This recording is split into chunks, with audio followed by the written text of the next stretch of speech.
Our next speaker is Mr. Rob Goodling. Rob is an extension associate in the Department of Animal Science at Penn State with a primary focus on farm and data management and record keeping. Rob got his BS from Penn State and his MS from the University of Wisconsin. Rob, thank you. Thank you, Dr. Heinrichs.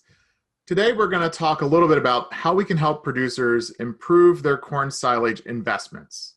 And we're going to go through it in 3 easy steps that might seem like they're easy to do, but are challenging enough that most people don't take the time to do them.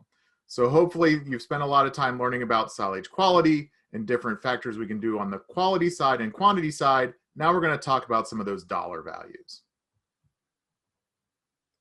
And really the steps can be boiled down to these 3 things: estimating yields, looking at the costs, and realizing that cost is just more than seed and some of those direct costs, but all the costs that will go into raising that crop. And finally, and most importantly, how are we going to use that information? If the farm takes the time to figure out and estimate yields, figure out their costs, get a decent estimate of what their corn silage costs them, the big step is how do we implement that and how can we use that to improve our efficiencies on the farm.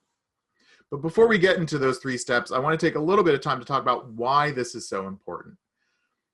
I wanted to think about, how does the whole farm enterprise compare to the dairy enterprise? Now, these are numbers summarized from Pennsylvania Farms from 2016 through 2019. And we're looking at several different metrics for the whole farm as well as the dairy enterprise on our overall average across those 4 years, as well as just examining and comparing the high profit groups from net profit income to the low profit groups, which would be also on net profit income. And so when we think about this, production-wise, the average number of pounds sold per cow for those 4 years was around 24,710 pounds. We can also see that the high profit group tended to have slightly higher average production than the low profit group. Interestingly, though, when we just look at the average number of cows for those farms, we're seeing that the high profit group and the low profit group both averaged about the same number of cows, right around 280 cows. Now let's look at the net return over labor and management on a per cow basis. The average across the farms for just the dairy enterprise, and we'll talk more about enterprise versus whole farm a little later, we can see that they actually lost over the 4 years around $400 per cow. Now, what's interesting is when you striate this across those high profit versus low profit farms, your high profit farms on the dairy enterprise actually gained about $312 per cow, while your low profit farms lost over $1,000 per cow. Now, looking at just the dairy enterprise, we also need to think about the whole farm, because a lot of our farms have more than just the dairy enterprise a part of them. When we look at the whole farm profit and loss, we can see that the farms actually averaged, those same farms average about $205 of profit over the 4 years. But again, we see that large disparity between those high profit farms that averaged over $1,300 versus the low profit farms that lost $644. Now, a lot of the difference between the dairy enterprise and that whole farm for our farms in Pennsylvania can be boiled down into 2 areas: crop sales and other cash income.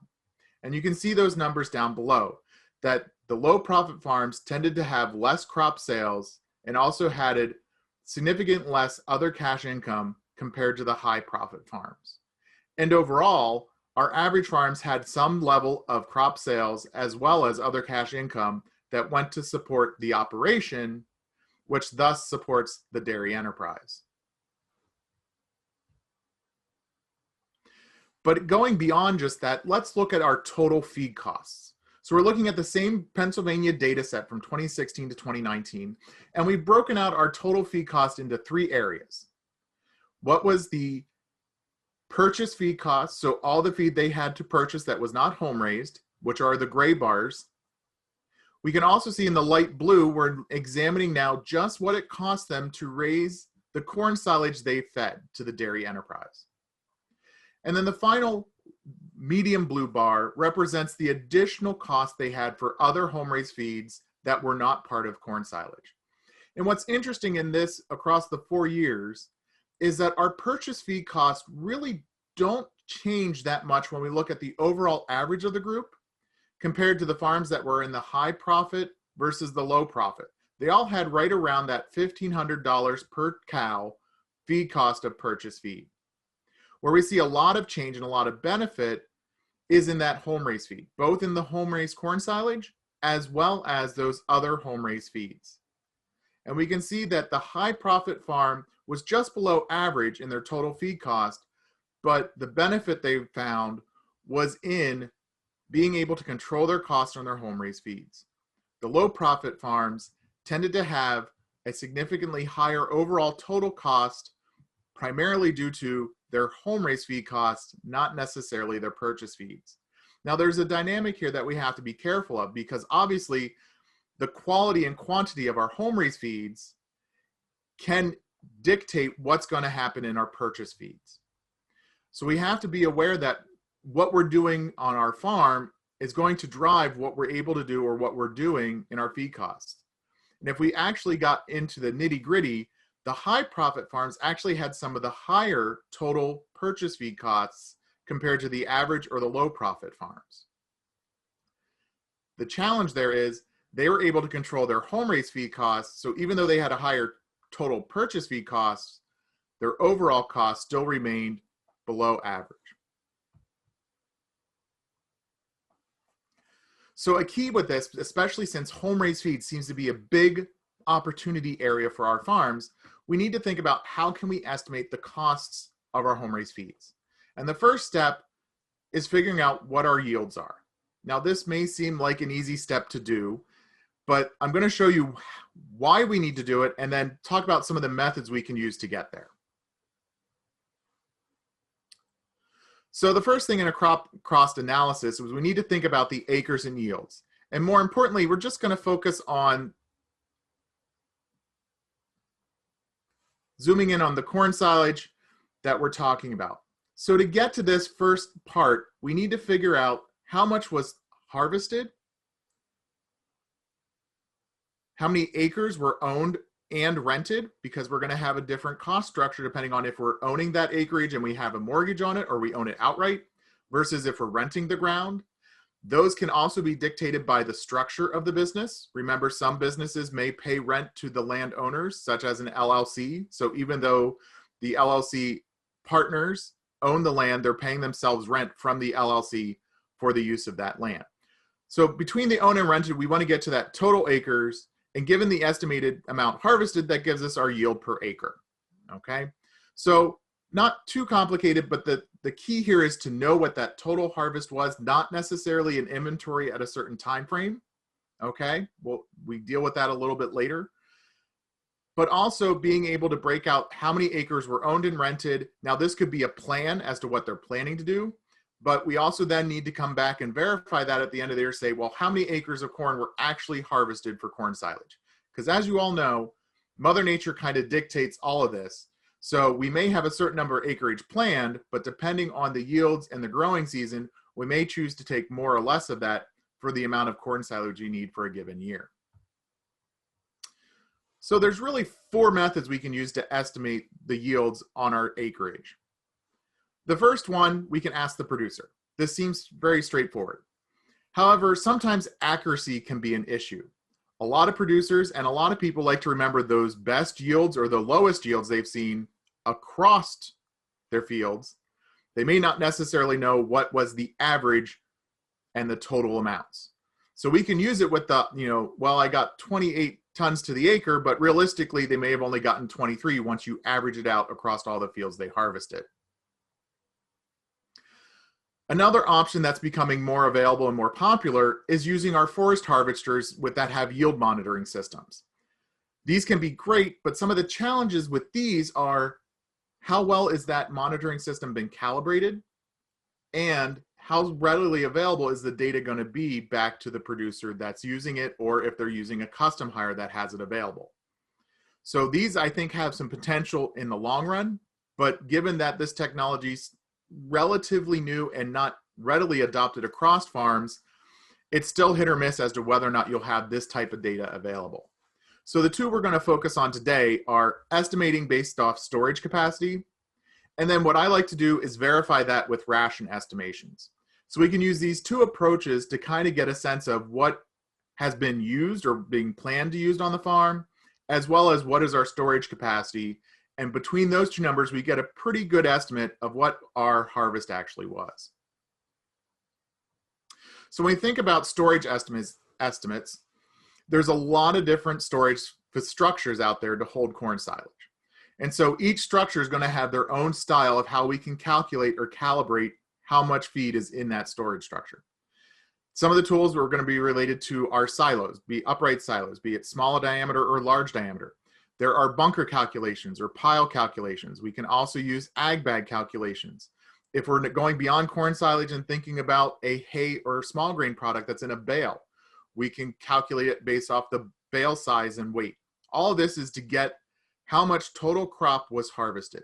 Now, one of the keys when we're looking at the storage estimation, especially for some of our smaller farms that may be limited in storage capacity, is we need to account if they've refilled, say, a silo, or if the bunk was only partially filled with this year's crop because there was a percentage left over from last year that sort of got left at the end. So we need to account and try and really reflect what was this year's truest harvest. The other thing we have to try and consider, depending on when we're trying to calculate this, is was something fed out before we actually figured out what was ensiled.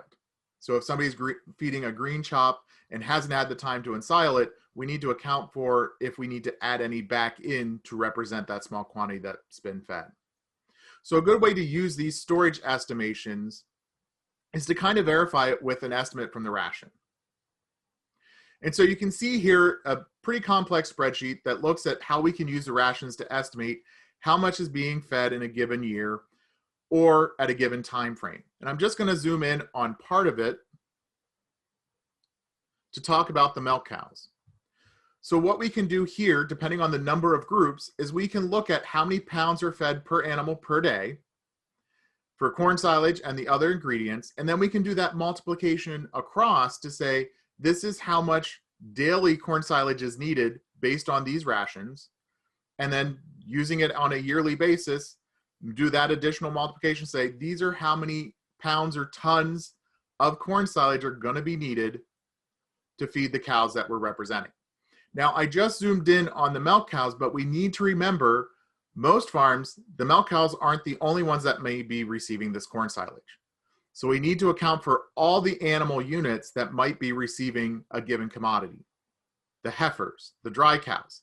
If you're feeding steers and they're consuming some of that corn silage product, we need to account for how much they're going to draw out.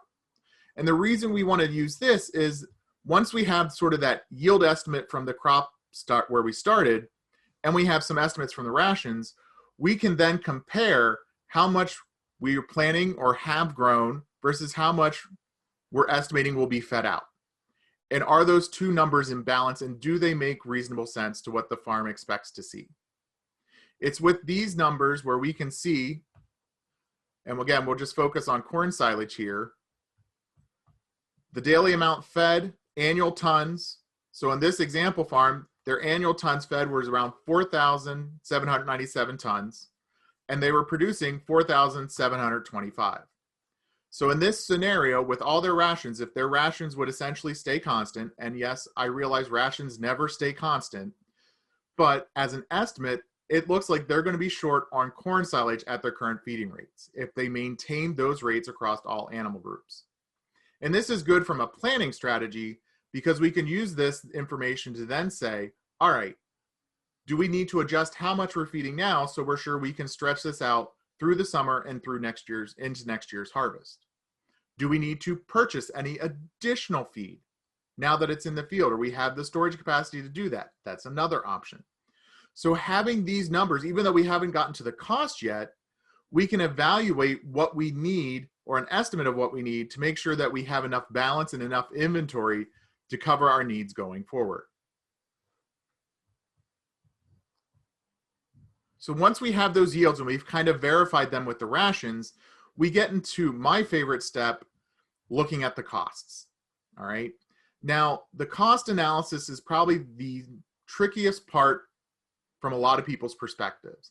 And the main reason is most farms don't necessarily take the time to look at their financial numbers or maybe give enough detail to their financial numbers to be able to do this at a crop level analysis. And I'll show you why. So when we go past that yield and the acreage, we need to figure out how much is going to each crop, right? And specifically, we're going to focus on those direct costs. Direct costs are going to be things like seed, fertilizer, chemical, custom hire, all right? Land rent.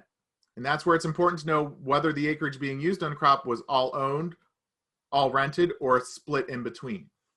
So if we look at this example farm and their input costs, we can see that we're able to figure out that they spent $120 an acre on seed, about $18 on fertilizer, $135 on chemical. And yes, there's a lot of times that that fertilizer chemical bill may be combined. It may not be split correctly, and that's okay. The big thing is we want the direct costs with the direct costs, and we want to talk about overhead separately, and we'll talk about them in a second. Then we have the custom hire, which may or may not be high for a given operation, right? Some farms do a lot of their own chopping and own planting. Some hire it out, and it just depends. So we can use these numbers within a given crop to make sure it adds up to what we spent for total in a given year. And then it gives us an idea of what our total direct costs were for, say, corn silage. Now, one thing that's kind of hidden in the background of this is these numbers are accrual adjusted.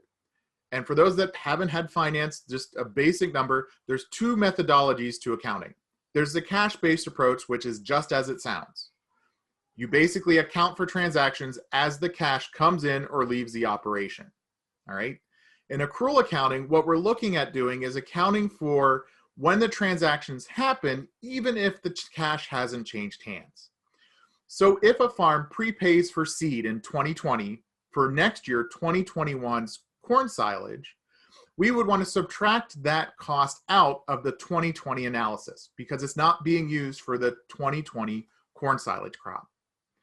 So that accrual accounting lets us basically shift the financial window around a given production year so we can get a better reflection of how much it actually cost for those crops. Once we have the direct costs, then we have the fun job of looking at those overheads. Now, overhead costs we'll discuss in a little bit because they relate to the enterprises of the farm. But think about how we want to account for those. Overheads are things that don't necessarily directly apply to, say, the crops, and they don't directly apply to the cows. They might be used by both. So think about fuel and oil, repairs, machinery, labor. Sometimes they get used on the cropping enterprise, sometimes they get used on the dairy enterprise. So we need to figure out an objective way to kind of split those. And the method we use is on labor hours. Okay, so we can use the labor hours per crop per acre to get an estimate of what our total crop hours are. And using a model of 55 hours per cow per year, we can estimate how many hours we have on the dairy side. And that allows us to come up with a percent of crop time and a percent of dairy time. And we can use that percentage across all our overheads, but we can also adjust it. Notice here that we drop some out that may not relate to our cropping enterprise. So we can adjust those to better reflect what's being utilized by the cropping enterprise and then what's being utilized by the dairy enterprise. But we don't stop there. We take it one step further because now that we have those crop hours by crop, we can use that percentage to then disperse that percentage of crop costs among all the crops grown on the farm. And that allows us to get a better representation of what our total cost was for a given crop per acre or on a per ton basis. All right. But the key to doing that is thinking about what is an enterprise. And I put 3 definitions up here just to give an idea of what we're talking about. All right. And I have a graphical interpretation I think that will help paint this picture a little bit better. But essentially, an enterprise is part of the business, right? It's an individual activity that you might have interest in examining separately from the whole business. So when we think about it on a farm, and specifically dairy farms, typically we could split the dairy farms into 2 enterprises: the cows, the animals, and the crops. Now, If we wanted to get really nitpicky, we'd probably split out our heifers as a third enterprise, but that's a whole nother topic. For today, we're just going to focus on the cropping enterprise versus the cow enterprise.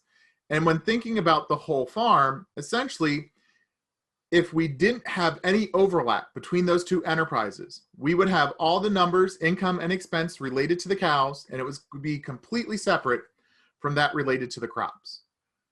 But unfortunately, most of the time, there is some overlap. And that overlap are those overhead costs we just talked about. So we need to figure out how we can split those overheads between the two enterprises to get a better reflection of what's going on with the farms. So like we talked about earlier, using overheads, using that labor hours on a per acre basis for the crops and the labor hours on the per cow per year, we can get a percentage that gives us a better estimate. Is that the only way to do it? No. But at least gives us a good objective way to split those costs between the enterprises to reflect what's going on in our farms. So we've gotten through the yields, we've gotten through that messy numbers situation. Now this is where the rubber meets the road. We need to figure out how can we use this data? What does knowing our costs for our corn silage or our other crops going to benefit us? How can we be better at it? All right. So focusing just on the same data set that we started with, looking at our corn silage enterprise analysis from Pennsylvania across 2016 to 2019, we have some interesting trends happening, all right? Our average farm acres that was just related to corn silage was around 245 acres. Now, what's interesting is if we look at our high net return group, our high profit group, they actually had a lower amount of acres on average compared to both the average as well as our low profit group. However, they had a much better yield per acre than either the average or the low profit group.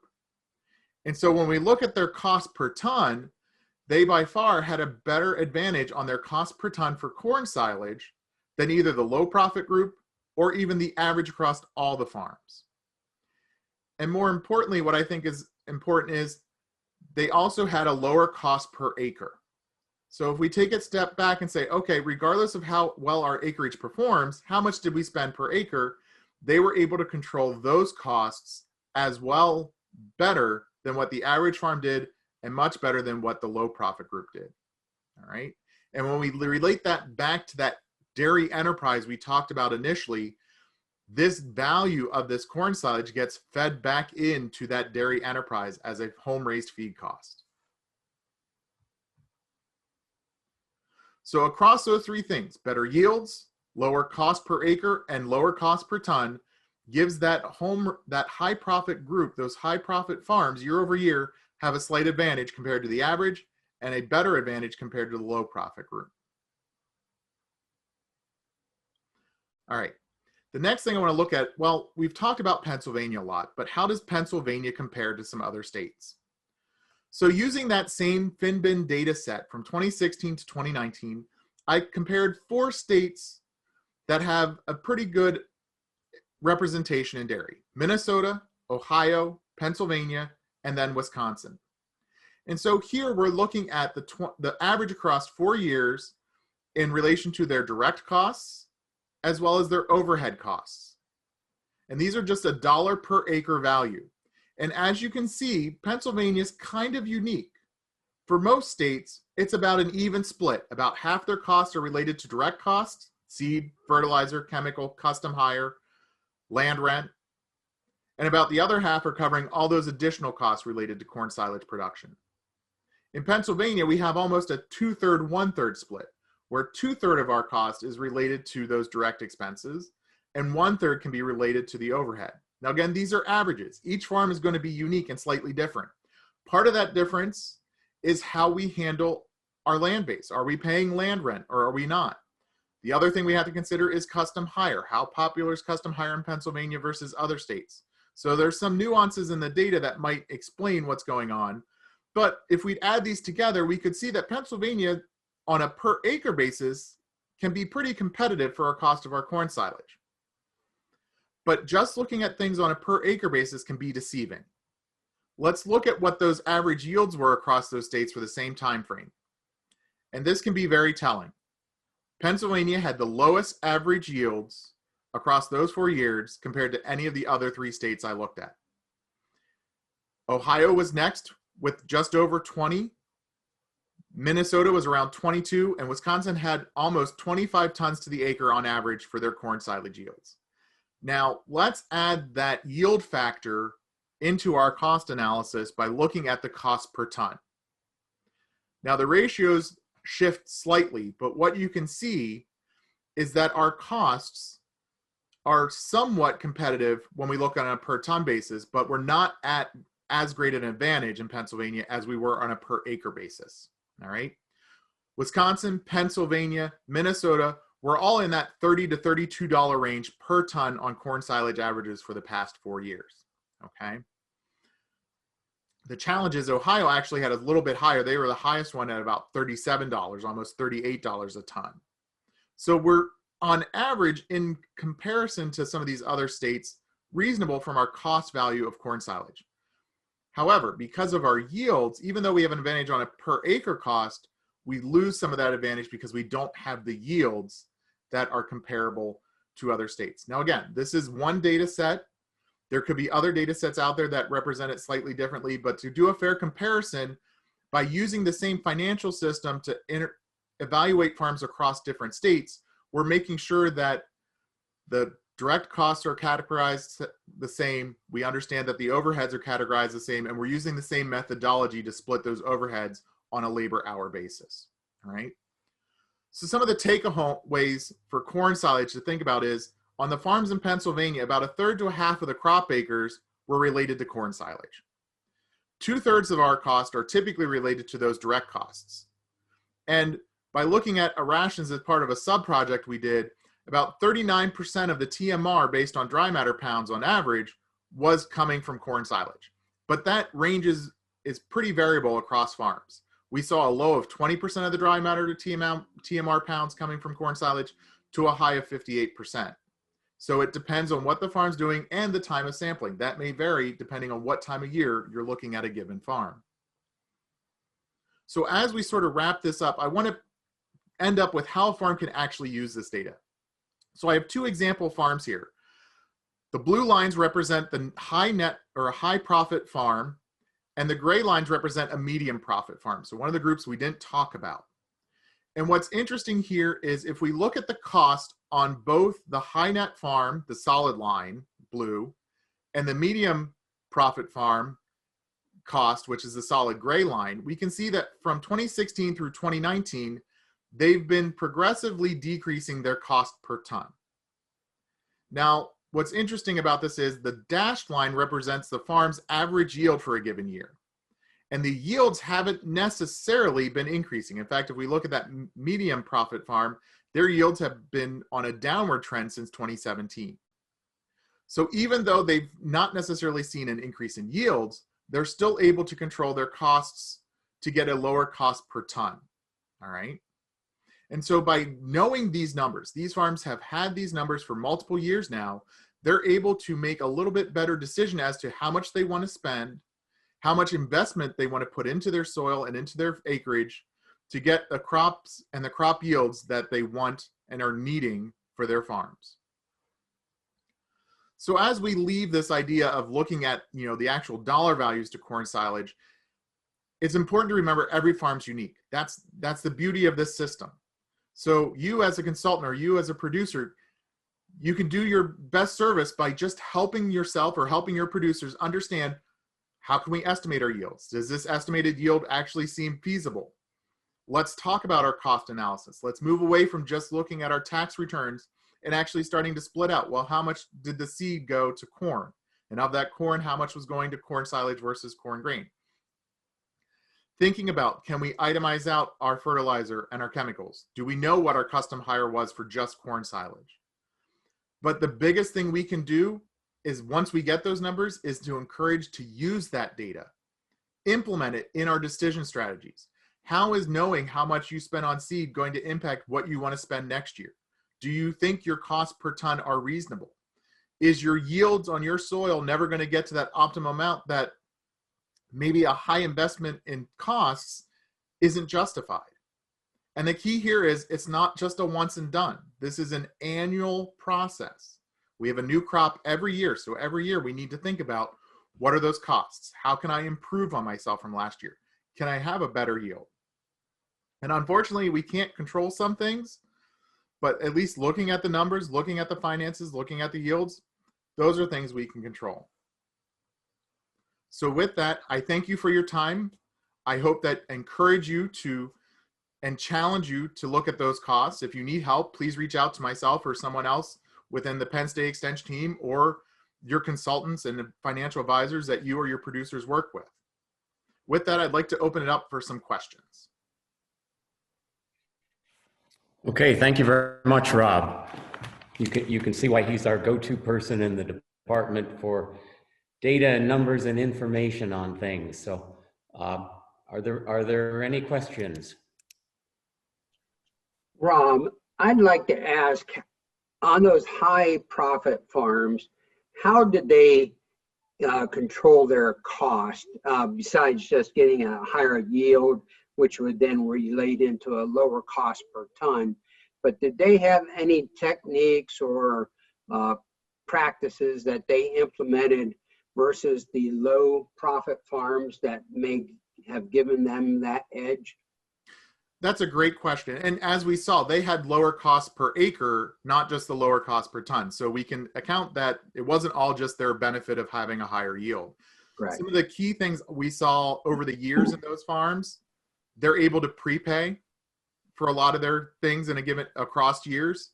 So they can get some financial incentive from having a discount on the seeds or that fertilizer by paying ahead. I think we also saw that they're a little bit more strategic in how they plan their acreage. Most of them were working with a crop consultant, so they're trying to figure out what hybrids work best for their given criteria of fields and what they wanted to get out of that silage. And I think that helped them get a balanced response from a financial standpoint. The other thing I would say is they, and all these farms were under the same analysis year over year, but I think and I don't know you can quantify it, but there's just an overall level of management that filters through. So they had better finances on the cow side, they had better finances on the crop side. There was just good financial management across the whole farm. They weren't investing heavily in equipment. They were trying to be strategic in how they grew their operation or sustained their operation.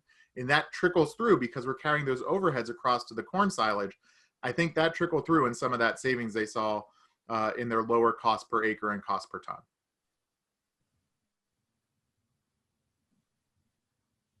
Rob, did you have any data? I know this conference is primarily focused on corn silage, but on the other forages on the farm, so that people could have an idea of whether which component is the one that they ought to be focusing more attention on, or where should they move in the future on their ration?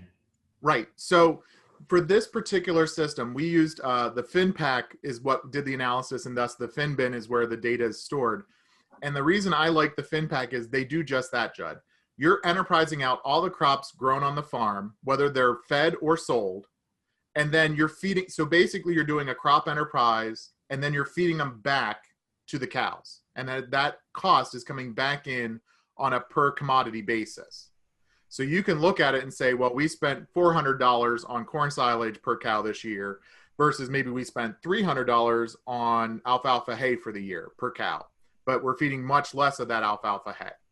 So you can look at that type of analysis and say, well, where is our total cost really being driven from on the ration standpoint? And so the ration comes into play with this particular type of financial analysis, which I think is critical because you have to have some baseline. And again, rations change somewhat frequently, it all depends. But if you have a better idea of what your average ration is for a given year across all animal groups, that allows you then to say, okay, this is where we're seeing some benefit, or this is where some challenges lie that we could see some improvement. But overall, home raised feeds across the board, I think, were much more of a challenge in a given farm than, say, purchase feed costs. Does that help answer your question, Judd? Yes, yes. Okay. Rob, I have two questions. The first one, was anything in this, were any of these yields classified by geography? In other words, we know there's some parts of Pennsylvania where the land isn't as productive as other parts. And I'm wondering if there was any correlation there between profitability or lack of profitability. There, not in the long range. We did a sub study early on that looked at sort of that geographical impact. Mm-hmm. From a yield standpoint, yes, there are parts of Pennsylvania where you're not going to see the top yields that you'd expect. But from a profitability standpoint, we really didn't see much of a correlation. I think, again, it comes back to if the farm realizes that farm's capability from a yield standpoint, then that may limit or dictate what their investment strategies might be for buying seed, how much fertilizer they apply, those types of things. So we didn't see it in the numbers here that there was a strong correlation between, you had to have the top yielding stuff in that profit farms. I really think it comes down to how the farms are managing their assets, land being one of those, to be able to generate their potential for the corn size. I kind of relate it back to dairy cows, right? Genetically, our cows could be very superior, but if we don't give her the right tools, the right rations, the right management, the right facilities, she's not going to reach that genetic potential. Corn silage and having efficiencies in those systems are the same thing. Our soil has a certain potential. Our genetics we plant in there could help us reach that potential. It may be overkill. And so understanding our assets, our management capabilities, I think helps us dictate what we should or could be spending or investing for that crop. And you said you had a second question. Yeah, so just to comment on that, I would conclude from that then, if there's a young producer out there that's just getting started, it would really be worthwhile for him to spend a lot of time scoping out the neighborhood and talking to people in the same area to find out what true potential is, so that they're not chasing after something that's going to be unprofitable.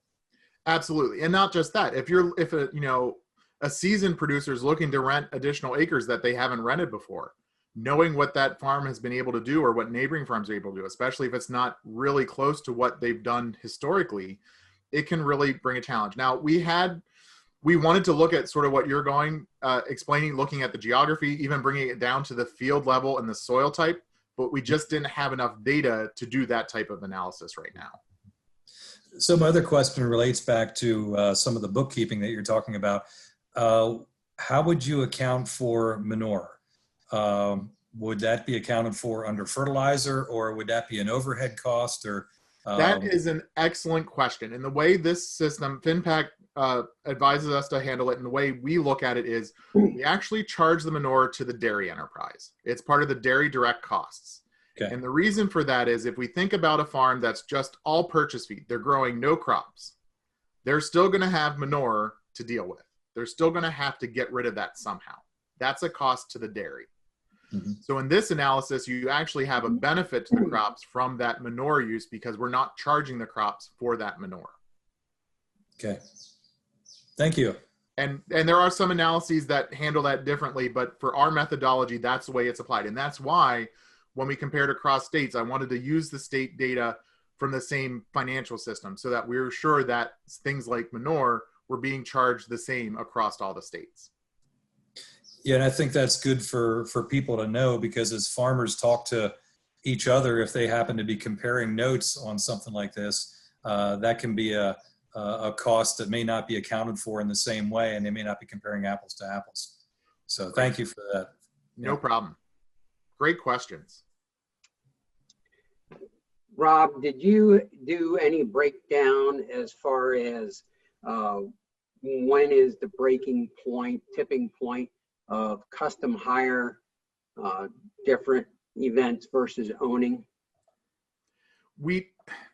No, partially because a lot of our farms are doing some level of custom hire. So we didn't have a lot of farms in the data set that weren't doing custom hire in some capacity. I think if we look at this at a more broader scale and compare ourselves to other states, we might have that opportunity. The challenge with custom hire really comes down to a couple factors. One, do they know what their costs are outside of going to the custom hire? So right there, being able to do this type of analysis, say, here's what our overhead costs are for machinery leases, the portion that comes from, you know, depreciation of equipment, fuel, labor related to that, repairs, looking at those to say, okay, if we take that out, what does the custom hire rate do to our numbers, and is that comparable? And that's going to be on an individual farm determination. The other factor you got to consider is manpower. Do they have the labor to harvest on a timely fashion? And there's downsides to that when you custom hire, right? If the custom hire guy, you know, is doing the same area, everybody's corn's planted at the same time, they all have the same, you know, maturity days. Guess what's going to happen all at the same time? You have multiple fields that are all coming due to be harvested. Can that custom operator meet the demand of his people, and where do you rank in his list of priorities? So there's a lot that goes into that custom hire, as from a labor perspective, the cost of the equipment, the availability of a custom operator, depending on your locations. You know, it's probably a lot easier to get a custom operator down in Southeast PA versus, say, Western PA, or up in the Northeast corner, or even, you know, are you bringing in people from Ohio at that point, and how far are they willing to travel? Plus, how many acres are you dealing? You know, the custom guys, are they going to want to deal with, you know, say 100 acres of corn when they need to do a farm, you know, two towns away that has 500 acres that need to come off? So there's a lot of things there that kind of play into that decision. And so knowing your numbers before or after the custom hire and being able to do the what ifs is probably your best bet to making that decision. And again, that probably needs to be revisited on a regular, like annual, or even, you know, every other year basis, because those numbers will be changing. Okay, thanks. No problem. Okay, well, thank you very much, Rob. I Hey, thanks appreciate for the that. time.